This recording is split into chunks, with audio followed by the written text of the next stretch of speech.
హరీష్ రావు గారు కేసీఆర్ గారు 100 సార్లు చెప్పారు. కాళేశ్వరంలో 100 కంపోనెంట్లు ఉంటే ఒక్క కంపోనెంటు ఒక బ్యారేజ్, అందులో 3 బ్యారేజీలు, 19 రిజర్వాయర్లు, 21 పంప్ హౌజులు, వందల కిలోమీటర్ల సొరంగ మార్గాలు, వేల కిలోమీటర్ల ప్రవాహ కాలువలు ఉన్నాయి. 100 కంపోనెంట్లు ఉన్నాయి. ఆ 100లో ఒకటి మేడిగడ్డ బ్యారేజు. అందులో మొత్తం 371 పిల్లర్లు ఉంటే 3 బ్యారేజీలు కలిపి 2 పిల్లర్లలో ఒక దగ్గర పగులు వచ్చింది.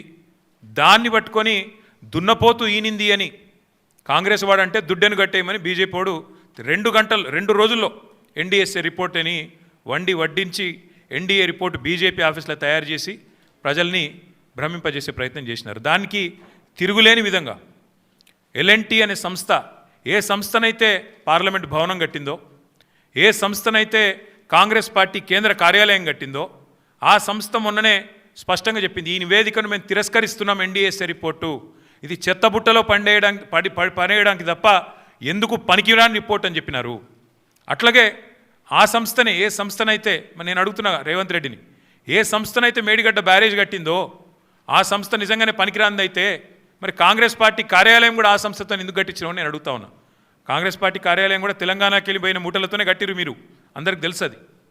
అందుకే మేము అనేది ఇవాళ వాస్తవాలు తెలియజెప్పడానికి, తెలంగాణలో జరుగుతున్న దుష్ప్రచారం, 2 పార్టీలు ఒకటై కాంగ్రెస్ బీజేపీ కుమ్మక్కై ఇవాళ దున్నపోతూ ఈనిందని ఒకడంటే దుడ్డెను కట్టేమని ఇంకోటి అన్నట్టుగా ఇద్దరు ఒకటై నీళ్ళిచ్చిన కేసీఆర్ మీద, నీళ్ళిచ్చి కన్నీళ్లు తుడిచిన కేసీఆర్ ప్రభుత్వం మీద అభాండాలేసే ప్రయత్నం ఏదైతే చేస్తున్నారో, కమిషన్ పేరిట ఏదైతే నాటకాలు ఆడుతున్నారో, ఆ విషయంలో వాస్తవాలు బట్టబయలు చేయడానికే ఇవాళ హరీష్ రావు గారిని నేనే కోరినా.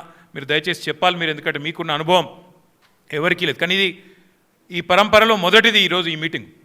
నేను హరీష్ రావు గారిని కోరుతా ఉన్నా. ఇక్కడే కాదు, నేను మొన్ననే డాలస్లో, తర్వాత లండన్లో చాలామంది ఎన్ఆర్ఐ మిత్రులను కలిసిన. వాళ్ళందరూ అంటున్నారు, అన్న మాకు కూడా చెప్పండి వివరాలు, మాకు కూడా చెప్పండి విషయాలు, మాకు కూడా చెప్తే మేము కూడా సోషల్ మీడియాలో చెప్తామన్నా, ప్రచారం చేస్తాము.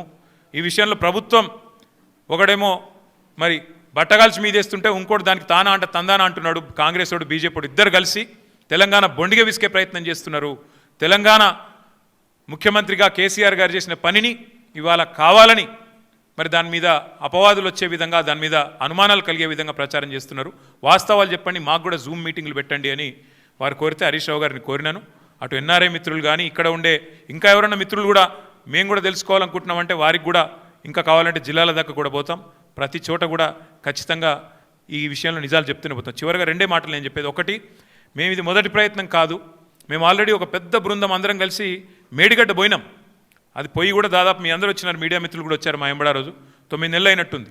వెంటనే రిపేర్ చేయాలి, నీళ్ళు ఇవ్వాలి, ఇచ్చే అవకాశం ఉండగా కూడా ఇస్తలేరు అని చెప్పి ఎన్డీఎస్ఏ యాక్ట్ కూడా చూపెట్టినాం. యాక్ట్లో కూడా క్లియర్గా రాసుంది, ఓనర్ ఎవరైతే ఉంటారో వాళ్ళు వెంటనే రిపేర్ చేయాలని. కానీ అది కూడా ఇప్పటివరకు ప్రభుత్వం పట్టించుకోవట్లేదు, రైతుల పొలాలు ఎండబెడుతున్నది. ఆ విషయంలో కూడా ప్రభుత్వం తన వైఖరి చెప్పాలి.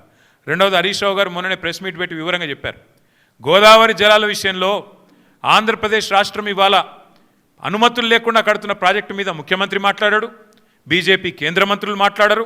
ఒక్కడంటే ఒక్కడు కాంగ్రెస్ వాడు కానీ బీజేపీ వాడు కానీ నోరు విప్పడు, నోరు తెరవడు.